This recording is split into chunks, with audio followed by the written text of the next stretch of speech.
I got to Biddle Hall the next day, and I thought that'd be a handful of the faithful. There were 212-ish students from JCSU ready to rock and roll and go downtown, and that was our generation's handle to make a difference. So we did.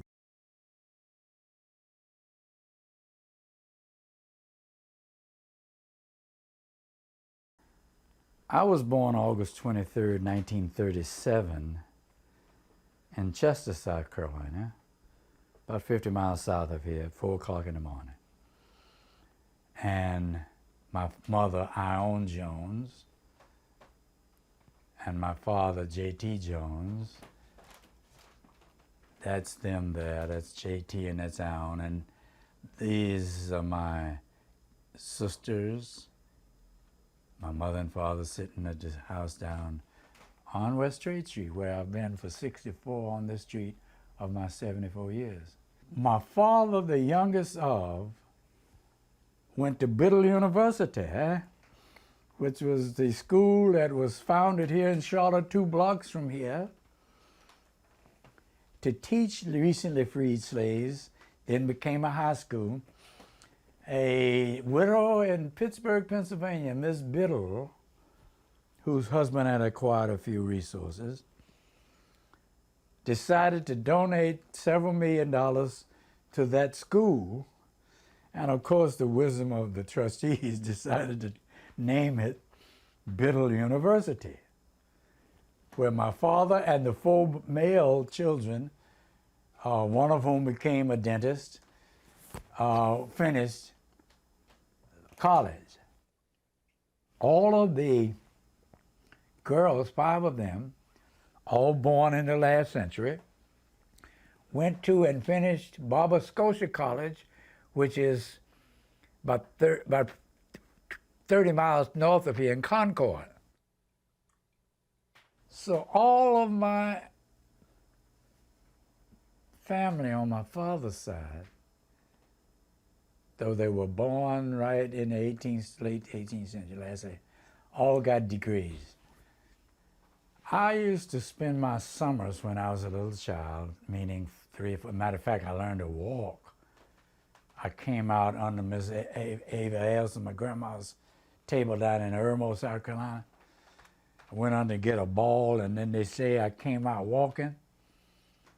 And I would spend the summers with her in Irmo. And she taught me a lot of lessons. One of which was, we used to walk up to the main store in Irmo, and she'd trade butter, sweet cream for flour and other things she needed. And the white proprietors would always, Miss Elson, how are you? I'm pretty good, Mr. Laura. What can we do for you? Then a black man would come in, boy, what you doing? What you want? And I'm 6 and 7 trying to figure what. So we'd walk back, she'd get what she needed. And I remember this as well as I'm remembering this at this moment in time.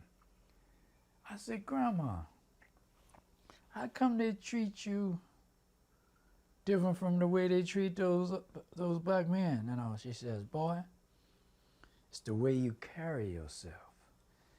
She said, you God's child. You ain't no slave.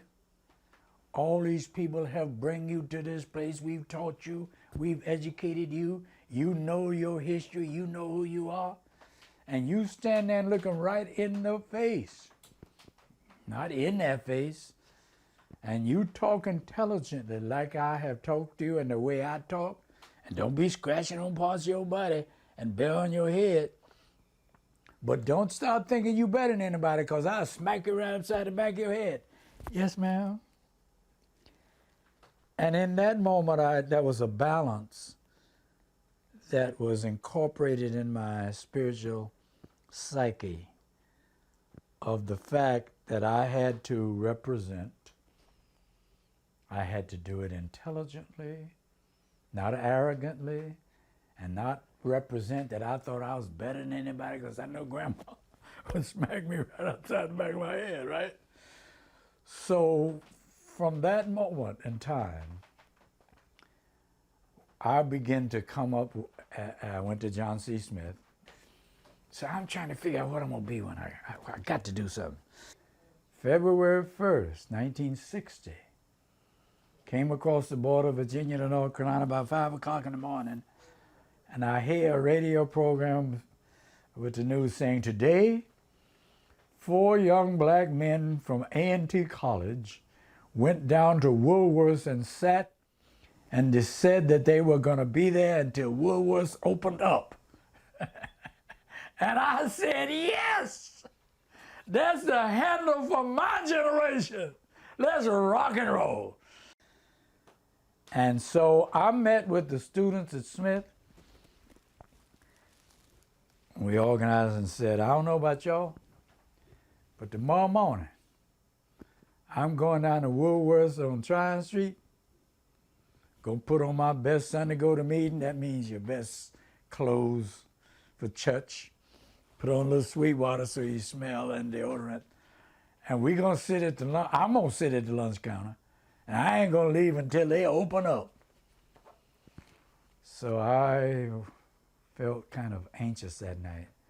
But the next morning, I think it was February 8th, 1960, I went up to JCSU Middle Hall, and there were about 212 students.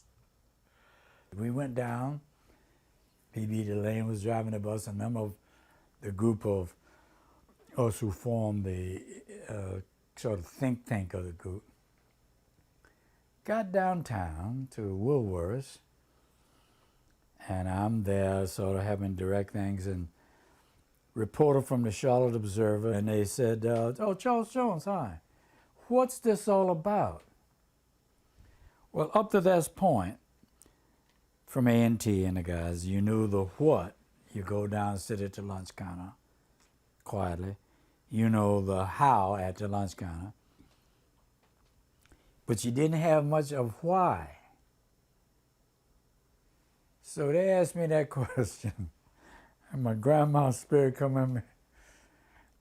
And I said, we hold these truths to be self-evident, that all men are created equally, endowed by their Creator with inalienable rights, certain among them are life, liberty, and the pursuit of happiness. Let justice roll down like waters and righteousness like a never-flowing stream. And they're looking at each other saying, what? Oh, who the heck?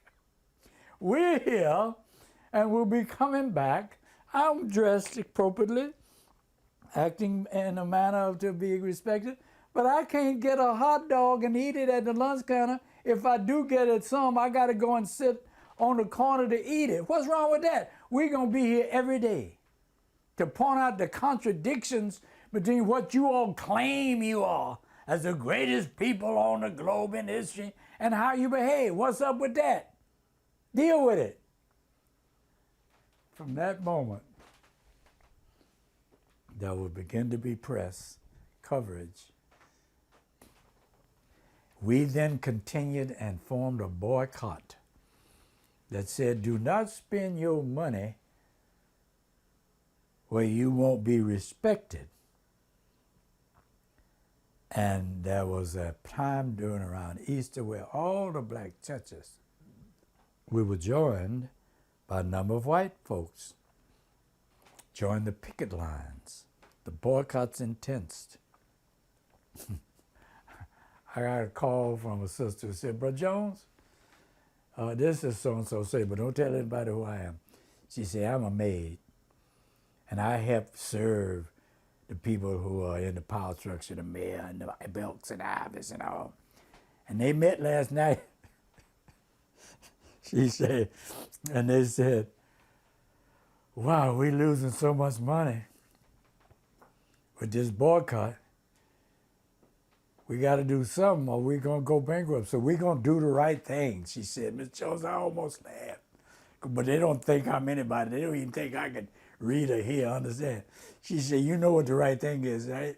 She said, it's all about money. Ain't nothing funny, Miss Jones. So they decided to allow the lunch counters on the street level to be integrated. And they're going to claim they're doing the right thing. Now don't tell nobody who I am, Miss Jones. I said, all right, sister. 2 days later, I got a call from the mayor. Miss Jones, the bar racing committee has negotiated an agreement with the merchants. And tomorrow, if you'd like, quietly go downtown to the lunch counters on the street, and you will be greeted without any problem. So my father and I, Reverend J.T., went down to the Liggets, which was on the square of Trade and Tryon Street. Now was that huge bank skyscraper. Went in, and there was a sister who was waitress, and she was kind of smiling, but she was cool. She took our order. I think I had a tuna fish. Daddy had a hot dog and Coke. And we ordered some coffee, some of the worst coffee in the world. I ain't hating no. And we were sitting there quietly, and my father's Reverend J.T. Jones looked at me and said, son, I'm proud of you. And I looked back at him and I said, Dad, I'm proud of you, man. You told me the lessons of when to hold them, when to fold them, when to stand, but also when to walk away. So I was standing then in 1960 and 2011, August 21st, I'm still standing, blessed. February of this year, we celebrated the 50th anniversary of the Jail No Bail, which was down in Rock Hill, South Carolina, where Sherrod and myself and John Nash and Ruby Dawes Smith from SNCC joined 9 students who had, in Friendship College, been demonstrating since February, but South Carolina said, no, we ain't gonna let you do nothing. So they decided to go sit at the lunch counter, downtown, Main Street, Rock Hill, get arrested, not pay the bail, do the 30 days on the chain gang. Sherrod and I came and joined them, Ruby Dawes Smith. Sherrod and I spent the 30 days on the chain gang. When I was in chain gang, Sherrod and I were put in solitary confinement because we kept singing the songs and all.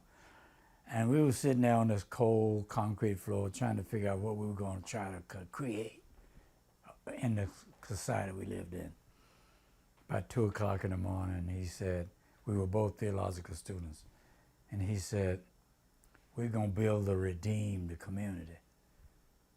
And I thought about it a minute, and I said, sure, bro, that sounds very theological.